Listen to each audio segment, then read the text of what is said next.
Hi, I'm Dr. Gaby Cora at the National Publicity Summit with Joseph Higgins. Joseph, welcome. Thank you for having me on.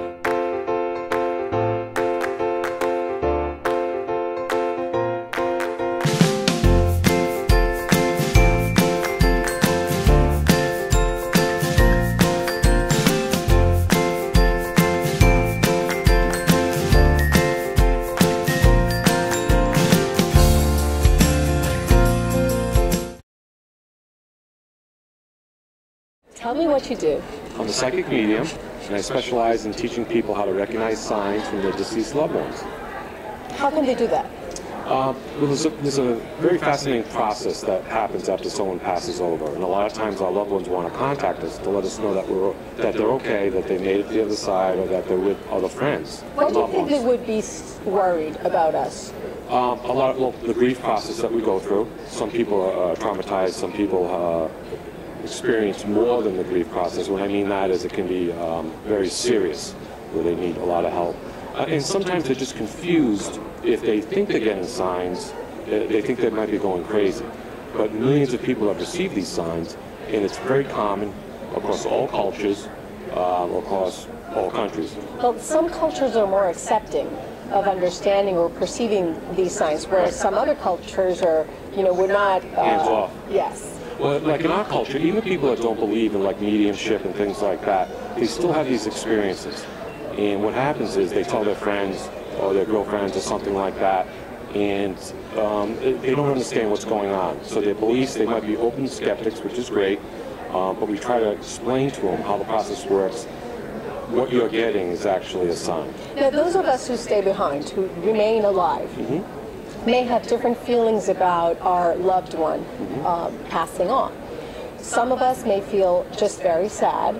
Some other people may feel extreme guilt, particularly if they feel that they didn't do or say something that they should have. Right. Some other people may be very angry, and there may be other feelings involved. In your experience, what are the most common feelings that would attract that loved one who has passed on to be in touch?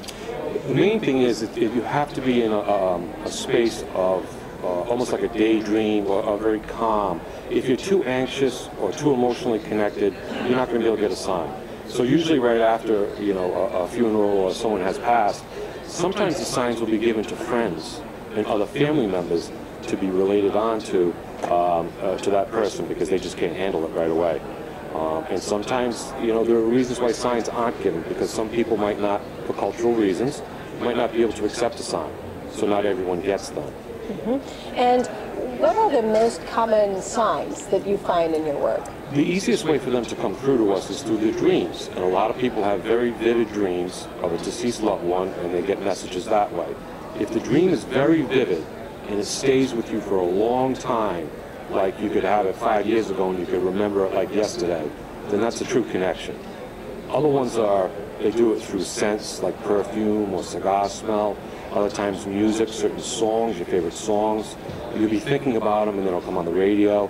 That's all connected, that's all worked out. And how do you find people usually respond to those signs, particularly if it looks like, let's say that I'm a skeptic, and I receive one sign and the next and the next, and then I go like, okay, I get it. Right, that's the wow factor. It's very comforting to people, and it brings a lot of relief and a lot of healing when they realize what's happening, and they understand the process. The wow factor is, I've gotten signs in my own life, and I've asked for another sign, and I should know better. And I'm lucky enough that I've gotten actually one sign, the same sign, twice within a week. So we can all be skeptics at a certain point or another. Absolutely, you should be, because not everything you receive is going to be a sign.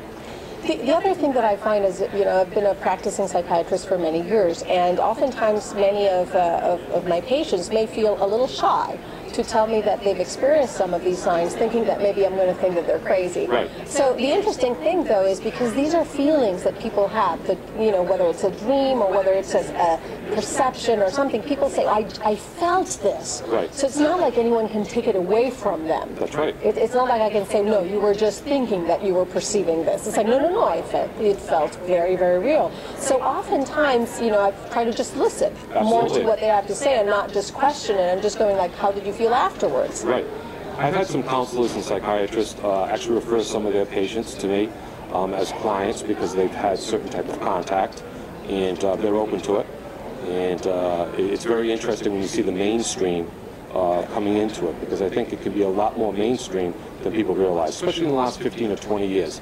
More people are talking about it. Before, it used to be late at night on special occasions, after a few drinks, and now it's like, with all the TV shows, more people are talking about it. And unfortunately, some people still do this behind the scenes, so they have a public life in which they would not tell people what they do behind the scenes, and then they would go and come to see you. So the more that people feel comfortable in their own skin to do everything in a way that is well integrated with themselves, the better off they are going to be. And that's the reason I wrote the book, so that people could read it in their own time and understand the process and kind of understand what's going on. And they wouldn't necessarily have to go and visit someone.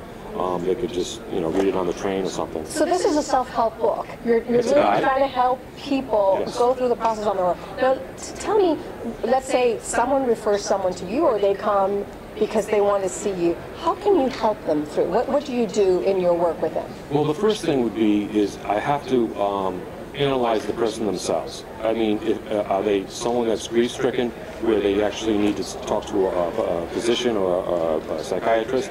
That's very important. Are they getting some type of signals they don't understand? So I can help them on different ways, all the way from just counseling, do some intuitive counseling with them, to actually connecting with their loved ones if they're ready to accept something like that. Lovely. And tell me more about the book.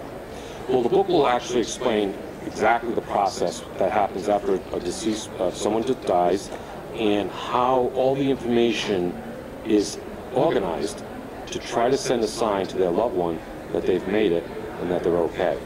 Okay. So it's quite the process. It's kind of like being in a grocery store, walking down an aisle, and instead of food products, they're all pieces of your life. And what they're doing is they're picking out different sections. Instead of some cornflakes, they might be picking out their honeymoon or a favorite song. And they will organize all these things and then attempt to send you a sign when they think is the right time. Lovely. So tell me about the book. How can people get a hold of it? It's called Hello Anyone Home, and you can get it on Amazon. It's on the Nook for Barnes & Noble or the Kindle, and you can get it. You can order it through your regular bookstore also. And how can people reach you? They can reach me at my website, which is josephmhiggins.com, and I have a blog, Spiritual Guidance from a Higher Plane, and I have some workshops where we could do things, so they can get some more information. Well, thank you so much for joining me. Thank you. Thank you.